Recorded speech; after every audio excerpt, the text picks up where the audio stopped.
sauvage sur Europe 1. 16h-18h. Mathieu Noël. Quand vient le soir, on pourrait croire que dans le couple, l'heure est à l'apaisement, au consensus. Il n'en est rien.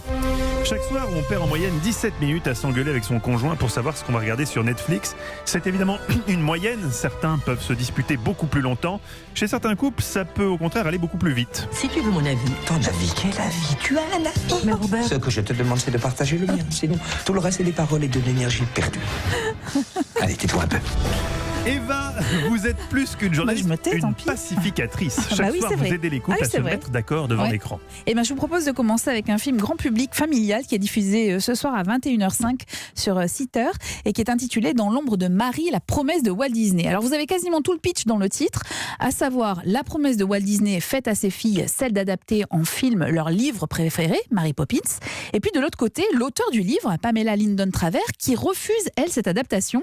Pendant 20 ans, elle a dit non avant d'être acculée financièrement et finalement elle va commencer à accepter l'idée de cette adaptation et donc l'idée de participer aussi à ce projet. Mais alors dès qu'elle arrive et dès qu'on lui présente l'équipe, on sent que c'est pas gagné du tout. Je vous présente Dick et Bob Sherman, musique et paroles, messieurs, la seule et unique Madame P.L. Travers, créatrice de notre bien-aimée Marie. Poppins. C'est évident. Mary Poppins. Ne jamais se contenter de Marie. Ravi de faire votre connaissance. Bonjour. Ce sera malheureusement une brève rencontre. Mais pourquoi ça? Parce que ces livres ne se prêtent pas à la faribole, au flonflon et au calembredaine. Non, ce ne sera pas une comédie musicale. Elle était très dure, Alors le film revient plus précisément sur les 15 jours de travail et de confrontation, surtout entre l'auteur et Walt Disney qui va tout tenter pour l'amadouer. Pamela, elle déteste toutes les propositions. Elle n'a pas envie de voir des pingouins animés, elle refuse les chansons, elle dit non à tout. Mais attendez, stop. Oui.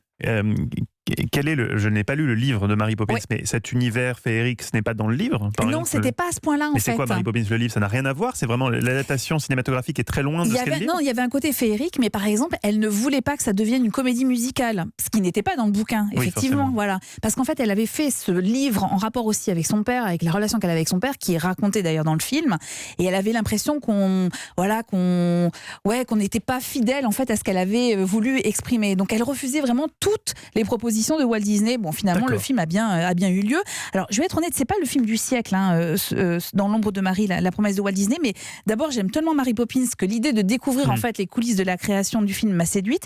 Et puis, le film est surtout un numéro d'acteurs. Emma Thompson face à Tom Hanks. Vraiment, tous les deux excellent dans ce duo qui repose sur une forme de détestation commune, mais qui tourne véritablement au comique, on dirait vous et moi, par exemple. Et pour la seule présence de ces deux stars, vous pouvez regarder Dans l'ombre de Marie. C'est ce soir sur Sitter. C'est la chaîne 22, Mathieu, si vous savez pas aussi. Tu dis quoi? Elle se prend donc pour Emma Thompson. Oui, on peut effectivement conclure ainsi. Ouais. Et si on a le temps de regarder une série parce qu'on est encore à la maison, par exemple? Alors, je vous recommande d'aller faire un tour sur OCS pour découvrir les 2 saisons de Illuminée. Illuminée, c'est l'histoire d'Amy. Elle est cadre dans une grande entreprise d'agroalimentaire. On va la découvrir au tout début du premier épisode en train d'insulter son supérieur, avec qui elle a eu une aventure, une véritable crise de nerfs devant l'ascenseur. Je vais te défoncer la tête, tonton! Je vais te massacrer! Je te tuerai, espèce d'enfoiré! Et quelques secondes... Et là, je vous ai déjà dit de ne pas dévoiler nos conversations privées à l'antenne. Attendez, justement, quelques secondes plus tard, c'est une autre Amy que vous allez découvrir. Et ce que je veux vous dire, c'est qu'on peut sortir de l'enfer pour aller vers la lumière.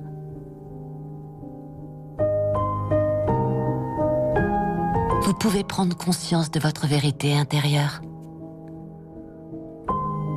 Et quand vous y parvenez, le monde vous offre soudain une multitude de possibilités. Vous voyez ce contraste entre cette petite voix douce contre les cris stridents, voilà. C'est votre biopic, quoi. C'est un peu mon biopic, parce qu'après son pétage de plomb, en fait, Amy, elle est partie quelques semaines à Hawaï dans un centre New Age avec yoga, feu de camp et beaucoup d'amour, et elle en revient totalement transformée. Elle est décidée à changer le monde et son entreprise, mais on sent que Amy, elle est un peu sur le fil du rasoir. Elle est à la fois exaspérante, envahissante, on a parfois envie de la secouer, de lui dire mais tais-toi, bon Dieu, tais-toi. Je ne connais pas moi, j'ai pas de collègue comme ça. Et en même temps, je ne vois pas, j'ai beau chercher. Si, regardez, écoutez bien, parce qu'en même temps, elle est terriblement attachante et émouvante. Vous voyez pas? Alors en fait, si Illuminée débute vraiment comme une comédie, comme vous avez pu l'entendre avec l'extrait, en fait, la série, elle va se métamorphoser autant que son héroïne. C'est-à-dire que le personnage est assez complexe. C'est l'histoire d'une femme qui va quand même chercher sa place dans la société, qui souffre de l'injustice, qui veut vivre pleinement et qui en fait nous interroge aussi sur des questions fondamentales et d'actualité, en l'occurrence.